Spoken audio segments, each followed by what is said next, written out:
Hey everyone, it's Ashley with Atlassian, and I am super excited today to welcome Mike Tria, our head of platform at Atlassian, and we're going to talk a little bit about innovation at scale. So good to see you, Mike. How's it going? Hi, nice to be here. Cool.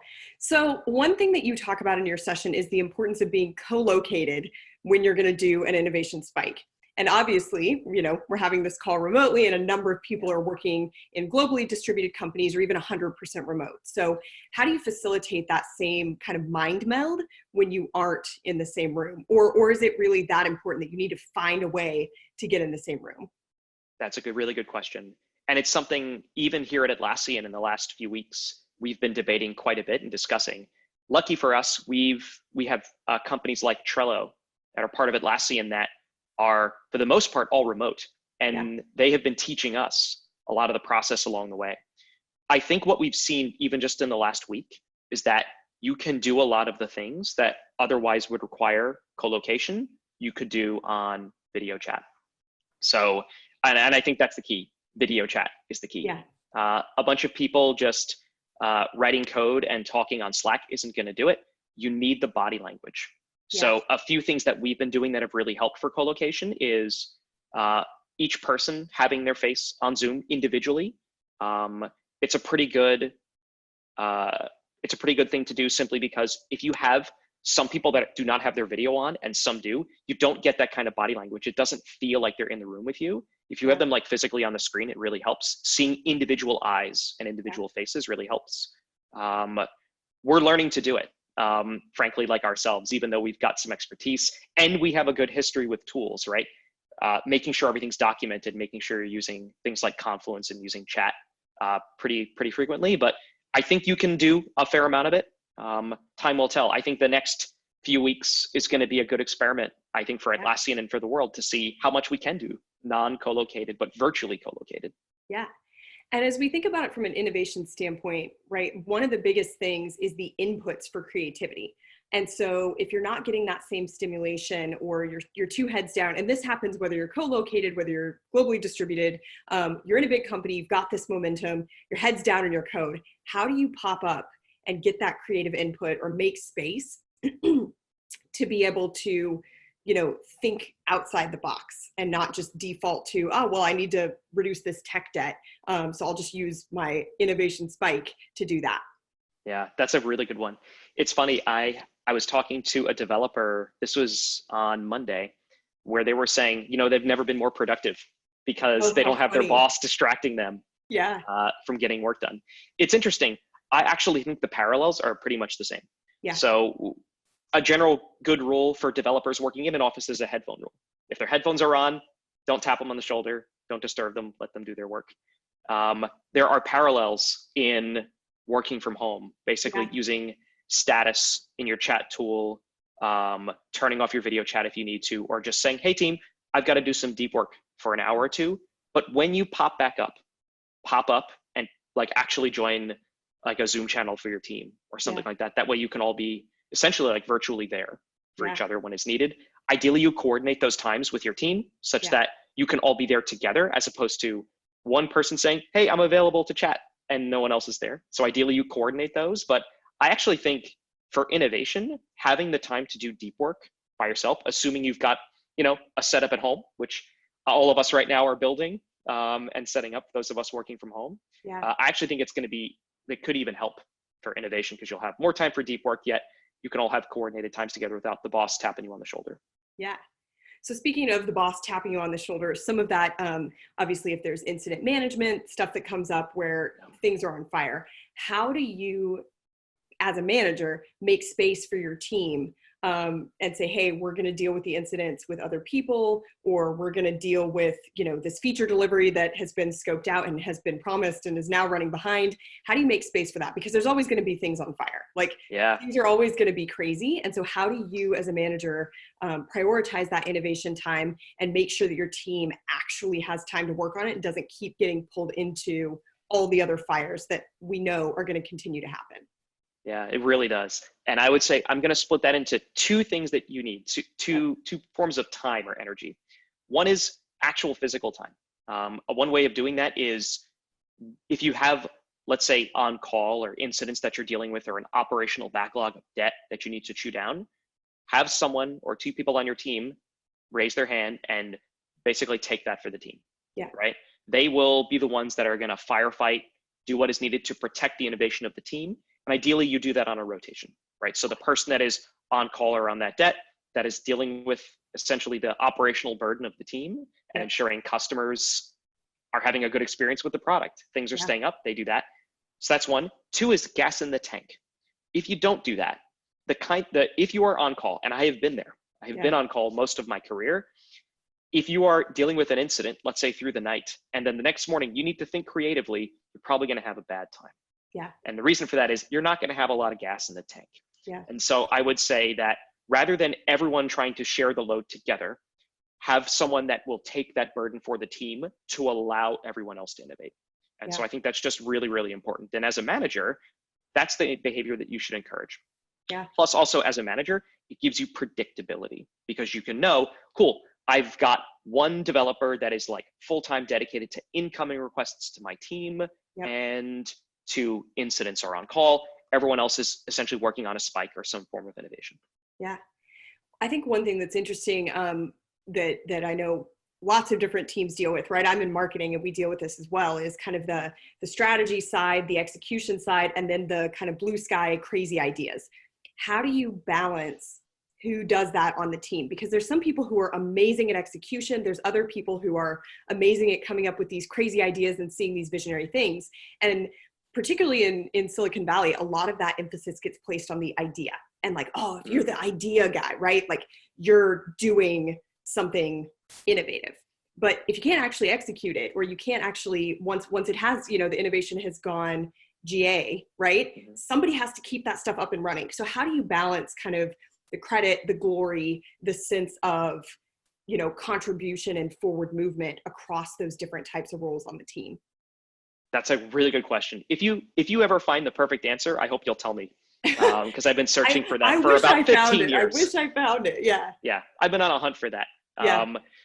There's a few models, and there's some things that work better than others. So the first thing is you need a well-balanced team, right? So there's no one person that's going to have it all. And ideally, when you're hiring and when you're building your team, you're hiring for behaviors and traits to balance it out. You need a few people that are more strategic thinkers. You need some people that love to get into the guts of a problem and sort of work through it. You need some people that are good influencers. You need a balanced team. So start there. On how to balance portfolio investment, if you're a manager of managers, or if you're thinking through, how much time should I even allow my team to spend on this crazy idea that's going to take 2 weeks? Should I even allow that investment? Yeah. And a model that I've seen work pretty well in the Valley is a portfolio investment model and using horizons. And so what you would do is over a long enough time period, let's say, I don't know, a quarter or a year, certainly don't do this within like a week. But over that time period, what you'd say is you'd carve up investment time by value horizon. So you'd say 80% of the time, the team is working on things that provide value to customers immediately. They ship a bug fix, like it's a bug fix, it helps customers immediately, or a feature that people are just chomping at the bit for, they get that immediately. You then can carve out, let's say, another 10% or 15% for more speculative ideas that the value, you might not see that in a year. It's like, I'm gonna refactor this thing and it's going to help out, but we're not going to see that benefit right now, but in a year from now, we're going to see the benefit when this thing is all in microservice and it's smaller and it's easier to work with, or it's a feature in a growth product that we haven't launched yet. And we're expecting it to launch in 8 months. So you'll do that. And then a small percentage, 5 or 10% that you would retain for bets. Yeah. And that would be crazy ideas and spikes. If you don't do them, you will never have them. And what will happen is you will forever work in engineering. We talk about local maxima versus global maxima. You'll only ever reach local maxima, which is you're slowly iterating towards a good outcome, and it'll be a good outcome. But if you never do crazy ideas, you'll never find that there was a way taller mountain over there that you would have never had gotten to because you're just climbing a hill over here. So you need a small percentage, and I would certainly not say 50%. There are companies that do that. What happens is their customers leave because they're just simply not delivering enough value today. But a small percentage should be given to that. So that's a portfolio investment model. I've seen it work pretty well. Yeah. The difficulty sometimes is in identifying what fits into which horizon 1, 2, or 3. But I've seen it as a model that works pretty well. Yeah.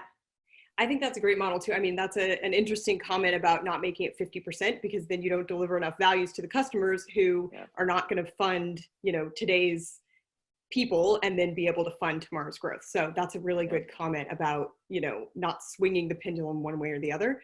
I like that. I think one question that always comes up is like, okay, so you're a manager, Mike, you run a pretty large organization at Atlassian. You have the ability to make these changes. So fortunately, somebody working for you already has a manager that has this mentality. But if I'm a developer and I'm like, I have this crazy idea, but how do I take that to management, or how do I get my manager to give me time, right? It's all fine and good when somebody's already got a manager focused on this, or the company itself may say that they're focused on it, but like 20% time is huge among a lot of tech companies, but particularly for other industries that maybe don't have a agile, sprints and things like that, a continuous delivery model.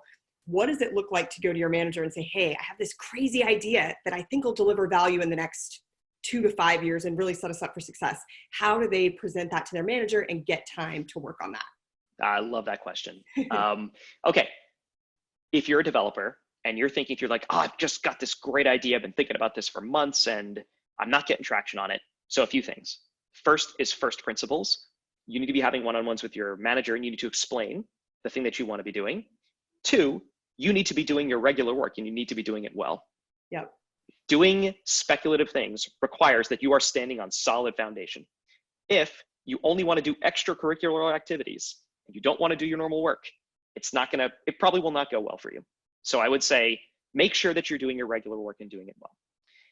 After that, there reaches a point where if you're not getting the kind of traction that you want with your manager, this is where I would probably say, go talk to your manager's manager. But I actually wouldn't do that in this situation.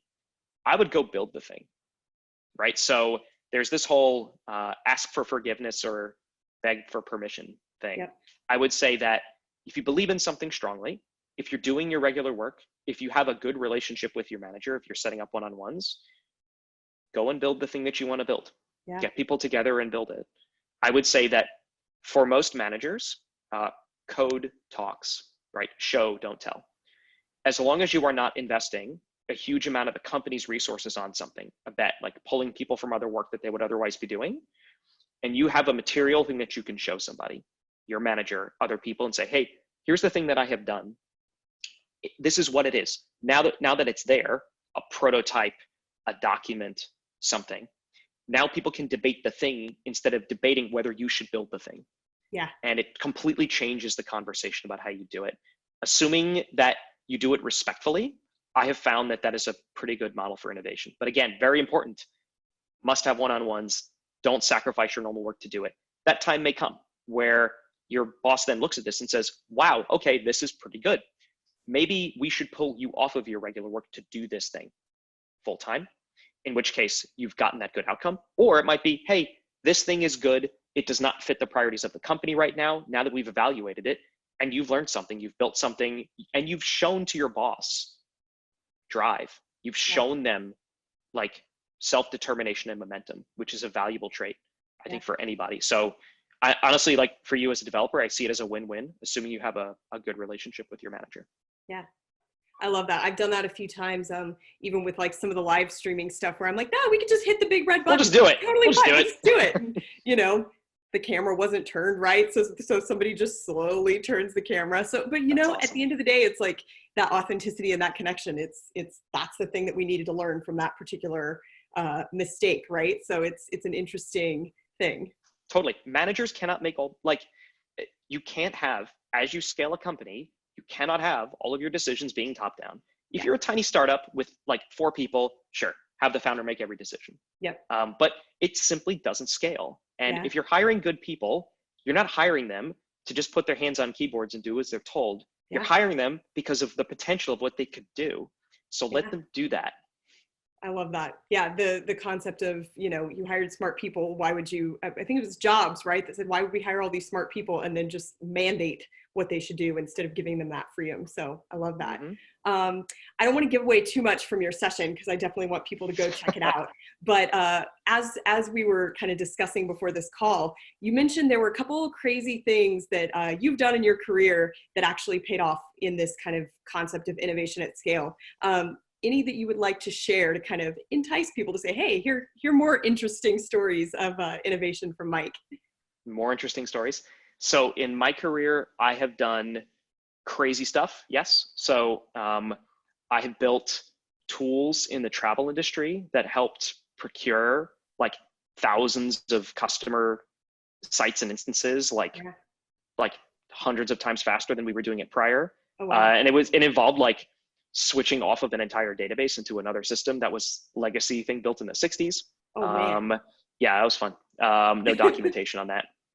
I've done that as a manager. I have done like restructuring and reordering of teams without much consent. To basically, it's worked out well sometimes and has not worked out well. You begged for permission or begged for forgiveness afterwards, huh? Yes, I have a few times. I honestly, like, if you don't push your boundaries, you won't know what your boundaries are. And I think in a lot of companies, for people that are, if you're bright, if you actually understand the context of your business, right? Because if you're tone deaf and you're serving an enterprise, let's say you're serving enterprise customers and it's like, oh, I want to do all this stuff for small businesses. Doesn't matter how good your innovation is. It's simply not going to jive with like how sales is selling your product and how marketing is marketing it. Like, it just won't work. If you understand your business well, and that's, I think, a lesson for me that I've learned is the stronger you understand your business, the more you can apply those innovations that actually help your customers and help your business. I really think that pays off. Yeah, that's awesome. Well, Mike, I'm super excited to watch your session. I know it's going to be slightly different than what I experience in my day-to-day, which is great to get me out of my own head. And definitely check out Atlassian.com/summit. Register for the live stream to hear more from Mike and other great speakers. Thanks for talking with me, Mike. Thank you.